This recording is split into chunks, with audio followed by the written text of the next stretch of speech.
నమస్తే, welcome to our channel. నేను సౌజన్య. ఎన్నికల నోటిఫికేషన్ వచ్చిన తర్వాత తెలంగాణలో బీఆర్ఎస్ నాయకులు ఎవరైతే ఉన్నారో వాళ్ళందరూ బయటికి రావడానికి చూస్తున్నారు. కొంతమంది బయటికి కూడా వచ్చేసారు, వేరే పార్టీలోకి వెళ్ళబోతున్నారనేటువంటి వార్తలు వినిపిస్తున్నాయి. అందులో మరీ ముఖ్యంగా బీఆర్ఎస్కి సంబంధించినటువంటి నలుగురు బడానేతలు బయటికి రావడంతో కేటీఆర్ చాలా ఎమోషనల్ అయ్యారన్నట్టుగా వార్తలు వినిపిస్తున్నాయి. ఈ అంశానికి సంబంధించి మనతో మాట్లాడడానికి, వారి విశేషాన్ని మనతో పంచుకోవడానికి ఈరోజు మనతో పాటు ఉన్నారు సీనియర్ పొలిటికల్ అనలిస్ట్ రాజేష్ అప్పసన్ గారు ఉన్నారు. వారితో మాట్లాడదాం. నమస్తే అండి. ఎన్నికలు రాకముందంత వరకు బీఆర్ఎస్ నాయకులు చాలా సైలెంట్గానే ఉన్నారు. ఒక్కసారి ఎన్నికల నోటిఫికేషన్ వచ్చిన తర్వాత డే బై డే ఒకరి తర్వాత ఒకరు బయటికి వచ్చేస్తూ ఉన్నారు. సో రీసెంట్గా నలుగురు బడా నేతలు బీఆర్ఎస్కి సంబంధించిన వాళ్ళు బయటకు వచ్చేస్తున్నారు, వేరే పార్టీలో చేరబోతున్నారు అని వార్తలు వినిపిస్తున్నాయి. సో నలుగురు కూడా బడా నేతలు అవడంతో కేటీఆర్ చాలా ఎమోషనల్ అవుతున్నారు అన్నట్టు వార్తలు వినిపిస్తున్నాయి. వీటిలో వాస్తవం ఎంతవరకు ఉంది? ఇందుకు ఎవరు ఆ బడా నేతలు? ఒకటి వాస్తవ పరిస్థితి ఏంటి అంటే, ప్రస్తుతం బీఆర్ఎస్గా రూపాంతరం చెందిన టీఆర్ఎస్ పార్టీ, ఆ పార్టీ నుంచి నలుగురు కీలకమైన నేతలు మాత్రమే బయటికి వెళ్ళాల. 2023 నవంబర్ 30 తారీఖు జరిగిన ఎన్నికలకి ముందు నుంచి కూడా రాష్ట్ర స్థాయిలో పొంగులేటి శ్రీనివాసరెడ్డి గారి దగ్గర నుంచి మొదలుపెట్టి చాలామంది కీలకమైన నాయకులు బయటకు వెళ్ళడం జరిగింది. అలాగే 2023 డిసెంబర్ 3వ తారీఖు జరిగిన లెక్కింపులో అధికారానికి దూరమైన బీఆర్ఎస్ పార్టీ నుంచి అచ్చంపేటకు సంబంధించిన మహబూబ్నగర్ నాగర్ కర్నూలు ఎంపీ రాములు గారి దగ్గర నుంచి మొదలుపెట్టి ఇప్పుడు కడియం శ్రీహరి గారి వరకు, కె కేశవరావు గారి వరకు, గద్వాల విజయలక్ష్మి గారి వరకు, ఇట్లా వివిధ స్థాయిల్లో ఉన్న చాలామంది కీలకమైన నాయకులు బీఆర్ఎస్ పార్టీని వీడి కాంగ్రెస్ గుట్టుకో భారతీయ జనతా పార్టీ గుట్టుకో చేరుతున్నారు. ఇక్కడ గమనించుకోవాల్సింది ఏంటి అంటే, రాజకీయపు వైకుంఠపాళిలో నిత్యంలో ఉంటాయి, పాములు ఉంటాయి. ఒకనాడు అంటే బీఆర్ఎస్ పూర్వ టీఆర్ఎస్ పార్టీ 2004 ఆ రోజు కాంగ్రెస్ పార్టీతో కమ్యూనిస్ట్ పార్టీలతో కలిపి అలయన్స్గా తెలుగుదేశం పార్టీని ఓడించి ప్రభుత్వంలో కూడా భాగస్వాములుగా కొనసాగారు. కాంగ్రెస్ పార్టీ ప్రభుత్వంలో ఆనాడు ఈ రాజకీయపు వైకుంఠపాళిలో ఫిరాయింపుల కాటుకి టీఆర్ఎస్ పార్టీ గురైంది. ఉద్యమకారుల నుంచి, తెలంగాణ సమాజం నుంచి సానుభూతి పొందింది. తమ పార్టీ శాసనసభ్యులు తమ పార్టీ మీద నెగ్గి కాంగ్రెస్ పార్టీ వైపు ఫిరాయించడాన్ని తెలంగాణ సమాజం డైజెస్ట్ చేసుకోవాలి. కేసీఆర్ గారికి అండగా నిలబడ్డారు. కానీ అదే కేసీఆర్ గారు 2014లో తాను అధికారంలోకి వచ్చిన తర్వాత ఒకనాడు పార్టీ ఫిరాయింపుల వల్ల తాను బాధితుడిగా మారిన అంశాన్ని విస్మరించి ఒక రకంగా తెలంగాణ సమాజంలో తన పార్టీ తప్పితే ఇక మిగిలిన ఏ పార్టీ ఉనికి కూడా ఉండటానికి వీల్లేదు అన్నట్టుగా చెలాయించిన రాజకీయ పార్టీల్లో అస్థిరత సృష్టించిన ప్రయత్నం, అసలు రాజకీయ పార్టీల మనుగడే ఉండటానికి వీల్లేదని చెప్పని శాసించే ప్రయత్నం, ఇది కొన్నాళ్ళు హనీమూన్ పీరియడ్ నడుస్తుంది. ఎవరికైనా కూడా మీ అధికారము, మీ హంగు ఆర్భాటాలు, మీ దగ్గర ఉండే వనరులు, మీతో ఉండే అవసరాల రీత్యా ఆ రోజున మీరు ఏ తప్పు చేసినా ఇది తప్పు అని చెప్పని ఎవరు ప్రస్తావించరు. ఎందుకనంటే ఆ రోజు మీరు బంగారు తెలంగాణ అని ఒక ముసుగేస్తే ఆ ముసుగుని ఆహా ఓహో బ్రహ్మాండం భజగోవిందం అని చెప్పని పొగిడారు. ఎంతకాలం అది? 63 స్థానాలతో 2014లో అధికారం దక్కితే 2018లో అదే సమాజం మీకు 88 స్థానాలు కట్టబెట్టింది. అయినా సరే మీ అత్యాశకు అంతులేదు. 119 స్థానాలున్న సభలో 88 స్థానాలతో మీకు అధికారం దక్కితే ఆ దక్కిన కొద్దిపాటి స్థానాలున్న ప్రతిపక్షాలను కూడా నిర్వీర్యం చేసి మీ పార్టీలోకి వస్తేనే నియోజకవర్గాల అభివృద్ధి అని చెప్పని ఒక విధానాన్ని తీసుకొచ్చి బంగారు తెలంగాణ అనే ఒక ముసుగుమాటున రాజకీయపు నియంతృత్వాన్ని పెంచి పోషించారు. మీరు మీ ఒక్క పార్టీ మాత్రమే తెలంగాణలో కొనసాగాలి, నిలబడాలి, ప్రజల మన్నన పొందాలి అని చెప్పని.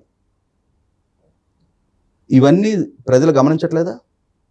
తెలంగాణ సమాజానికి వీటిని నిశ్చితంగా గమనించి నిర్ణయం తీసుకునే పరిజ్ఞానం, పరిపక్వత లేదా?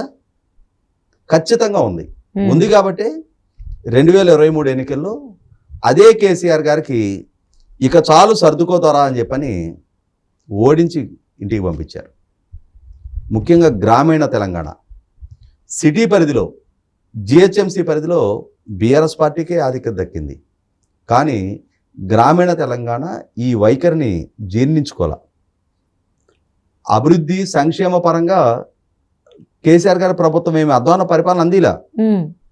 అయినా సరే ప్రజలు వాటిని పరిగణలోకి తీసుకోవాలి. పాలకులుగా మీ వైఖరి, మీ ప్రవర్తన, మీ నాయకులు ప్రదర్శిస్తున్న అతిశయం, మీ నాయకుల అవినీతి, వీటిని పరిగణలోకి తీసుకున్నారు.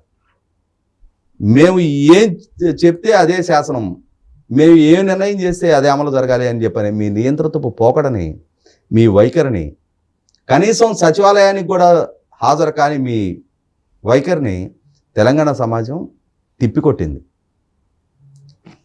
ఆ రోజున అంటే తెలంగాణ సమాజానికి ఏ రాజకీయం మీరు నేర్పించారో, అధికార పార్టీలో ఉంటేనే పనులు జరుగుతాయి, ప్రతిపక్షంలో శాసనసభ్యులుగా కానీ ఎంపీలుగా కానీ కొనసాగటానికి వీల్లేదు అనే నైజం మీరు ఏదైతే ప్రదర్శించారో అదే వైఖరి వాళ్ళ మీకు మీ పార్టీలో ఆ రోజు వివిధ పార్టీల నుంచి వలస వచ్చిన నాయకులు ఇవాళ బండకి కొట్టిన చిల్లపెంకుల్లాగా మళ్ళీ వాళ్ళ చెల్లా చెదిరై ఎవరి పార్టీలోకి వాళ్ళు వెళ్ళిపోతున్నారు.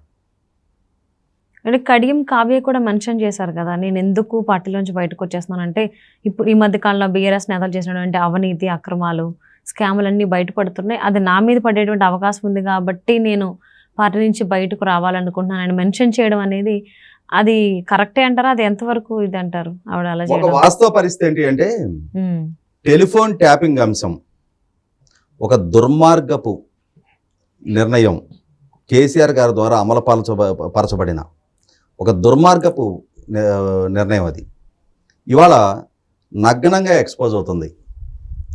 కేసీఆర్ గారి ప్రభుత్వం అనుసరించిన విధానం తెలంగాణ సమాజం ముందు విచారణ సంస్థలు నిగ్గు తేల్చి ప్రజల ముందు ఎక్స్పోజ్ చేస్తూ ఉన్నాయి. ఇంకా సమర్థించుకుంటా కేటీఆర్ గారు మొన్న చేసిన ప్రసంగం, ఎవడో లుచ్చాగాళ్ళని ఒకళ్ళిద్దరిని ట్యాప్ చేస్తే చేశారేమో, మాకేం సంబంధం అని చెప్పని. అంటే ఈ అహంకారపూరితం, ఈ నోటి దూరుసుతనం, ఈ బాడీ లాంగ్వేజ్, దీన్ని వల్లే ఇవాళ కేటీఆర్ గారి ఈ అహంకారపూరిత వైఖరి వల్లే తెలంగాణ సమాజం అటువంటి గుణపాఠం చెప్పింది. అయినా ఆయన వైఖరి మార్చుకోవట్లా. అదే హ్యూరేజం అనుకుంటున్నారు. కేసీఆర్ గారు నల్గొండలో చేసిన ప్రసంగం చూసాం, కరీంనగర్లో చేసిన ప్రసంగం చూసాం. ఆయన ఎంత అంటే దురుస్తానాన్ని ప్రదర్శిస్తానని చూస్తున్నాం. ఎదురుదాడి చేయటం మాకు జన్మతః దక్కిన హక్కు అని వాళ్ళు భావిస్తున్నారు. ఇంకా ఇంకా మేము ఉద్యమకారులు అని చెప్పని భ్రమింపజేసే ప్రయత్నం చేస్తున్నారు.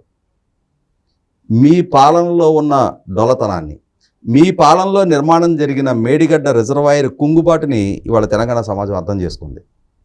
మీ పాలనలో జరిగిన టెలిఫోన్ ట్యాపింగ్ అంశాన్ని ఇవాళ తెలంగాణ సమాజం గుర్తెరిగింది. అక్కడ రాజకీయ నాయకుల వ్యక్తిగత గోప్యతకి భంగం కలిగిస్తూ మీడియా సంస్థలు, ఉన్నతాధికారులు, ఆఖరికి మీ పార్టీకి సంబంధించిన నాయకులు కూడా హరీష్ రావు గారికి ఫోన్ కూడా ట్యాప్ చేశారు అన్న వార్త ఖచ్చితంగా ఇది 100% తెలంగాణ సమాజం డైజెస్ట్ చేసుకోదు. కాబట్టి ఈ పార్టీలో కొనసాగితే తమ రాజకీయ భవిష్యత్తు కూడా అగమగోచరంగా మారటం ఖాయం. ఒక పక్క ఢిల్లీ మద్యం కేసులో కవిత గారు అరెస్టు జరిగి ఉంటాం, దాన్ని కూడా తెలంగాణ సమాజానికి ఎదురైన దాడిగా చిత్రీకరించే ప్రయత్నం మీరు చేస్తే తెలంగాణ సమాజం దాన్ని రిసీవ్ చేసుకోవడానికి సిద్ధంగా లేరు. ఒక ముఖ్యమంత్రి కుమార్తె అయి ఉండి ఢిల్లీ రాష్ట్రంలో మద్యం పాలసీని ఇన్ఫ్లుయెన్స్ చేసి అక్కడ లంచాలకి బాధ్యులుగా మారారు. అక్కడ 100 కోట్ల రూపాయల లంచం ఇవ్వజూపి దాని నుంచి ఆర్థిక ప్రయోజనాలు పొందారు అన్న ఆరోపణల మీద ఇప్పుడు ఈడీ ద్వారా అరెస్ట్ అయ్యి తిహార్ జైల్లో ఉన్న నేపథ్యంలో 100% కేసీఆర్ గారి కుటుంబానికి, కేసీఆర్ గారి కుటుంబ రాజకీయ వారసులకి అందరికీ కూడా ఇది ఒక క్రెడిబిలిటీ ఫ్యాక్టర్గా మారింది. ఇవాళ టెలిఫోన్ ట్యాపింగ్ అనేది ఒక సునామీ లాగా చుట్టుముట్టుతుంది గత పాలకుల్ని. ఇటువంటి నేపథ్యంలోనే కేసీఆర్ గారి అధికారం కోల్పోయిన వెంటనే అందులో ఉన్న లొసుగులు ఎప్పుడైతే బయటకు రావడం మొదలైనయో, ఎవరి రాజకీయ భవిష్యత్తును వాళ్ళు కాపాడుకోవడం కోసం దానో నాగేంద్ర గారి దగ్గర నుంచి మొదలుపెట్టి, వరంగల్ ఎంపీ దయాకర్ గారి దగ్గర నుంచి మొదలుపెట్టి, మహబూబాబాద్ మాజీ ఎంపీ సీతారామ నాయక్ గారి దగ్గర నుంచి మొదలుపెట్టి, వీళ్ళు లేరు వాళ్ళు లేరు, అందరు నాయకులు ఇవాళ బీఆర్ఎస్ పార్టీని వదిలిపెట్టి వాళ్ళ రాజకీయ భవిష్యత్తును వెతుక్కుంటూ వేరే పార్టీలోకి వెళ్ళిపోతూ ఉన్నారు. ఇది తప్పు అని చెప్పని ఖండించే నైతికత కూడా కేసీఆర్ గారికి లేదు. ఎందుకంటే ఆయన నేర్పిన విద్య ఇది. నువ్వు నేర్పిన విద్య నీరజాక్ష అని చెప్పని ఆయన రుచి చూపించిన రాజకీయాన్ని ఇప్పుడు తిరిగి మిగిలిన రాజకీయ పక్షాలు ఆయనకు రుచి చూపిస్తూ ఉన్నాయి. దాన్నే రాజముద్రగా చలామణి చేసుకున్నారు ఆయన. ఇదే చెల్లుబాటు అవుద్ది అని చెప్పని చలామణి చేసుకున్నారు. ఒక దశాబ్ద కాలం అధికారం మీ చేతిలో ఉంది కాబట్టి, వ్యవస్థలు మీ చేతిలో ఉన్నాయి కాబట్టి, వనరులు మీ చేతిలో ఉన్నాయి కాబట్టి మీరు ఆడిందాట పాడింది పాటగా చలామణి అయింది. ఇక చలామణి కాదు. ఖచ్చితంగా కేసీఆర్ గారికి కానీ కేటీఆర్ గారికి కానీ వాళ్ళ వైఖరి మార్చుకోకుండా, వాళ్ళ వ్యవహార శైలి మార్చుకోకుండా, ఈ అతిసేపు పోకడ మార్చుకోకుండా మళ్ళీ తిరిగి తెలంగాణ సమాజంలో ఆమోదం దక్కాలి, వాళ్ళకి యాక్సెప్టెన్స్ రావాలి అని అంటే, సమాజం నుంచి యాక్సెస్ రావాలి అని అంటే చాలా కష్టతరమైన వ్యవహారం.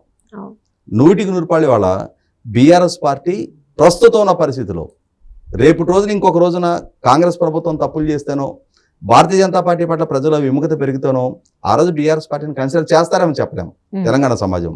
కానీ ఇప్పటికిప్పుడు మాత్రం బీఆర్ఎస్ పార్టీ మునుగుతున్న నౌకే.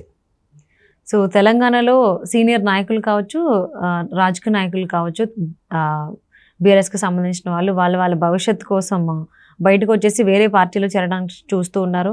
ప్రస్తుతానికైతే కొంతమంది బడా నేతలు అని చెప్పేసి తెలుస్తుంది. మరి రాబోయేటువంటి రోజుల్లో అంటే ఎలక్షన్ నోటిఫికేషన్ కంప్లీట్ అయ్యే లోపు, ఎలక్షన్ స్టార్ట్ అయ్యే లోపు ఇంకెంతమంది బీఆర్ఎస్ నాయకులు ఇతర పార్టీలో చేరేటువంటి అవకాశం ఉందో చూద్దామండి.